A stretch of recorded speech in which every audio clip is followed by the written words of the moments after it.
Voy a exponer lo que yo creo que es la oración y lo que creo que es el uso que se le está dando hoy en día a la oración, ¿vale? Voy a empezar con una pequeñita frase de un libro que se llama ¿Por qué no llega el avivamiento?, de Leonard Ravenhill. Y el libro empieza así: la cenicienta de la iglesia es la oración. ¿Por qué? Porque la oración está maltratada, está desechada de nuestras vidas con extrema facilidad. No es que dejemos de orar cuando pecamos, es que pecamos porque hemos dejado de orar. Esa es la consecuencia de no orar, es pecar. Analizando un poco nuestra actitud sobre la oración, lo primero que se me viene a la cabeza, yo hablo por mí, muchas veces que cuando tenemos que orar empezamos con, bueno, ahora lo hago. Bueno, ahora en un momento tengo que hacer primero y después o dentro de un rato voy y ya oro. Pero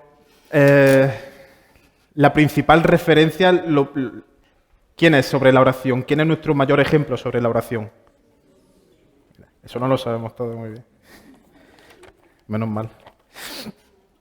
Vamos a leer un versículo en Lucas 5:16. Dice, mas él, Jesús, se apartaba a lugares desiertos y oraba. ¿Qué me enseña a mí eso? Aquí en Lucas 5:16, el que he dicho, sí. Si leemos un poco, él decía que nos cuenta que como consecuencia de hacer sanidades, su fama se extendía. Es decir, mirándolo desde una perspectiva, estaba en su nivel, aquí, digamos que estaba en todo lo alto, ¿no? O sea, su fama se extiende, es famoso, la gente lo sigue, pero él, lo primero que hace cuando ocurre todo eso, ¿qué es? Apartarse y orar. ¿Qué haríamos nosotros? Pues disfrutarlo. Hablaremos con la gente, nos pondríamos así la camisa un poco tal. ¿Cómo estamos? Bien. Un baño de gente, ¿no? Como se suele decir, ¿no? Pero Jesús, ¿qué hacía? Se iba.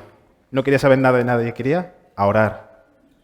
Porque él sabía que humanamente era muy peligroso que el ego se subiera. Vamos a leer otro versículo en Marcos 1:35. Dice, levantándose muy de mañana, siendo aún muy oscuro, salió y se fue a un lugar desierto y allí oraba. ¿Cuántas veces, sobre todo cuando llueve, eso me pasa a mí, te despiertas así todavía, es de noche, está oscurito, y haces así con los deditos de los pies en la cama y te acurrucas un poco más diciendo, uff, qué a gustito, no vamos a disfrutar este momento, ¿no? O piensas, ahora apetece un cafelito calentito, o sea, o me voy a levantar para asearme un poco y tal, y más sabiendo, vamos a compararnos con Jesús, más sabiendo que nos espera un día de predicación, que nos espera un día súper cansado de hablar con las personas y tal. Pero Jesús no. Le traía sin cuidado lo que le esperaba o cómo se sentía. ¿Te despiertas? ¿Qué hacía? Irse a orar. Necesitaba a Dios Padre por la mañana temprano, antes que asearse, antes que lavarse la cara, antes que peinarse, cualquier cosa. Lo primero, orar. Vamos a leer otro versículo en Mateo 14:23. Dice, despedida la multitud, subió al monte a orar aparte. Y cuando llegó la noche, estaba allí solo. Si eso me hubiera ocurrido a mí, si yo me hubiera todo el santo día estando con gente, hablándoles, predicándoles, y llega un momento en que ya no queda nadie, ojo, ya no queda nadie, ¿cuántas veces nos hemos ido de aquí, que ha terminado el culto, y una hora después todavía estamos charrando allí fuera en la puerta? O sea, ya no quedaba nadie. Pues lo más normal que humanamente te hubieras sentado, te hubieras relajado, unas pipas, plan relax. Nadie nos juzgaría por eso, por sentarnos, por descansar, no. Jesús no hizo eso. Jesús le esperaba lo más importante de ese día, que era apartarse solo y orar. Estaría cansado. A ver, vamos a pensar eso. Jesús es Dios, pero era humano. En ese momento era humano. Estaría cansado. Eso para mí es un ejemplo. el gran ejemplo. Vamos a leer Lucas 6:12. Dice, en aquellos días, él fue al monte a orar y pasó la noche orando a Dios. Pasó la noche entera orando a Dios. ¿Sabéis qué ocurrió después de esta noche? ¿Alguien lo sabe? Eligió a sus 12 discípulos. O sea, Jesús mismo, ante una decisión, no pone nada en la Biblia sobre el por qué estuvo orando toda la noche. Yo utilizo mi propia lógica. Ante una decisión así, él ya sabía quiénes iban a ser sus discípulos, pero aun con todo y con eso, toda la noche estuvo orando.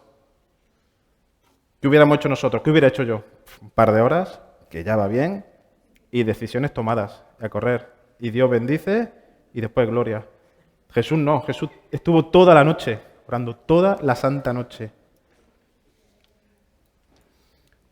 Si Jesús necesitaba orar toda la noche, imagínate nosotros lo que necesitaremos.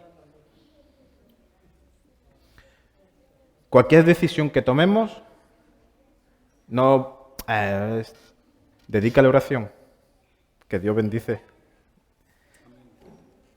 En Mateo 26, del 36 al 44, bueno, no lo voy a leer todo porque es bastante y no me da el tiempo, si no. Pero esto es el huerto de Getsemaní. ¿Sabéis lo que ocurrió allí? Todos lo sabemos, ¿no? Que a Jesús lo prendieron. ¿Y sabéis lo que hizo Jesús? Porque él ya sabía de que lo iban a prender, él ya sabía todo el sufrimiento que iba a pasar. ¿Sabéis qué hizo Jesús? Pues escribí en el WhatsApp de la época, en el grupo de oración de la época. Cogió a 2 o 3 así y se los llevó aparte a orar. O sea,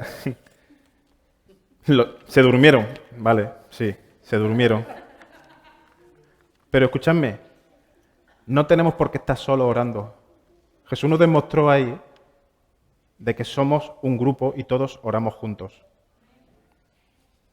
Pero ¿quién fue el que dio más ejemplo de eso? El grupo que él cogió y él, ¿quién dio más ejemplo? Él. Eso a mí me hacía muchas veces pensar en cuántas veces lanzamos una oración como si fuera una lámpara mágica y me pongo a ver la tele y ya que oren por mí. No. Nuestra principal responsabilidad es orar. Pedirle a los hermanos que te apoyen en oración, pero nuestra principal responsabilidad es orar. Ahí tenemos el principal ejemplo. La oración no deja de ser más que lo que he dicho al principio, una cenicienta, desechada y humillada, solo usada para nuestro servicio personal y egoísta. No nos olvidemos que la única, y quiero decir estas palabras en mayúscula, la única comunicación con Dios es a través de la oración. No existe otra forma que el humano pueda comunicarse con Dios, sino es orando. No existe nada en este mundo para tener una relación con Dios que no sea a través de la oración. Y quiero terminar con una frase. Sin oración, nuestra vida espiritual está muerta. Nunca lo olvidemos. Gracias.